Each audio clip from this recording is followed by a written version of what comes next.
এবার নতুন জায়গা।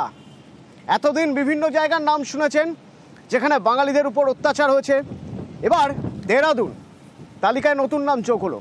এক অবসরপ্রাপ্ত সেনাকর্মী, সেনা জওয়ান, তার স্ত্রীকে অকথ্য অত্যাচার, থানায় নিয়ে গিয়ে। পিছনে নাকি জমি মাফিয়ারা রয়েছে বলে অভিযোগ উঠছে। শুধু স্ত্রী নয়, তার মেয়েকেও, মেয়ে যখন বাধা দিতে গেল মেয়ের উপরে অত্যাচার। ক্লোজ সার্কিট ক্যামেরার ফুটেজ দেখছেন আপনারা, দেখুন কিভাবে টেনে হিচড়ে নিয়ে যাওয়া হচ্ছে। এরপর থানায়।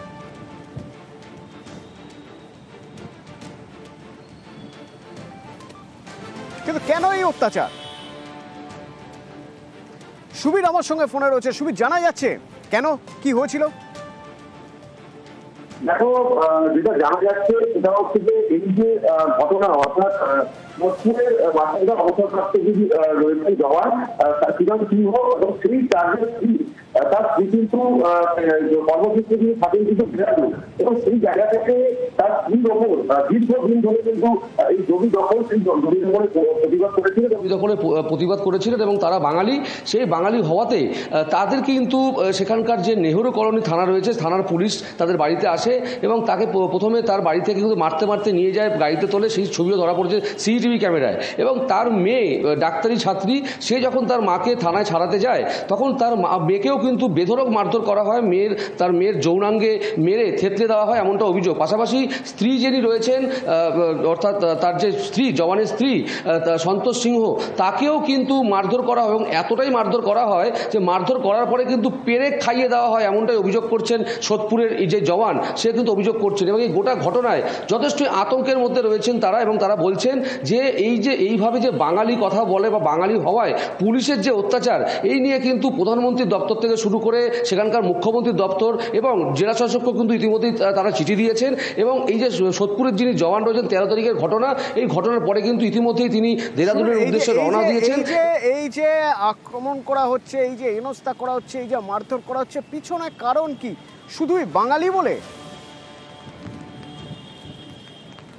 দেখো, এদের যে বাড়িতে এনারা থাকেন, সেই বাড়ির যে জমি, সেই জমি ওইখানকার যিনি ব্যবসায়ী রয়েছেন মনজিৎ সর্দার, তার কিন্তু নজর পড়ে এবং সেই জায়গা থেকে কিন্তু তিনি এই সমস্ত পুলিশকে দিয়ে কিন্তু তাদের উপরে বিভিন্ন রকম অত্যাচার, এই সমস্ত জিনিস করাতে থাকেন। যখন পুলিশ আসে, পুলিশ এসে যখন তাদের সাথে কথা বলেন, তারা বাংলায় কথা বলেন এবং সেই বাংলায় কথা বলার জন্য বা তারা বাঙালি হওয়ার জন্য তা পুলিশ কিন্তু সেখান থেকে বেধড়ক মারধর করতে করতে তারা গাড়িতে তোলে এবং তারপর থানায় নিয়ে গিয়ে মারধর করা হয় এবং থানার মধ্যেও অকথ্যভাবে নৃশংসভাবে অত্যাচার করা হয়। এবং সেই অত্যাচারের পর ইতিমধ্যে কিন্তু তারা বাড়ি ছাড়া, তারা বিভিন্ন জায়গায় কিন্তু পালিয়ে বেড়াচ্ছেন, কারণ পুলিশ কিন্তু তাদের মোবাইল লোকেশন ট্র্যাক করছে এবং তাদেরকে ধরার কাজ করছে। কিন্তু এই যে ঘটনা, অর্থাৎ সেখানকার দ্বারা যারা বিধানসভার বিরোধী দলনেতা, তারাও কিন্তু দেখা করতে এসেছিলেন, মহিলা কমিশনের পক্ষ থেকেও তাদের সঙ্গে দেখা করতে এসেছিলেন তারা, এবং তারা যাতে সুবিচার পায় সেই দিকে কিন্তু তারা বলছেন এই যে যিনি অবসরপ্রাপ্ত জওয়ান, সে এবং তার পরিবারের লোকজন।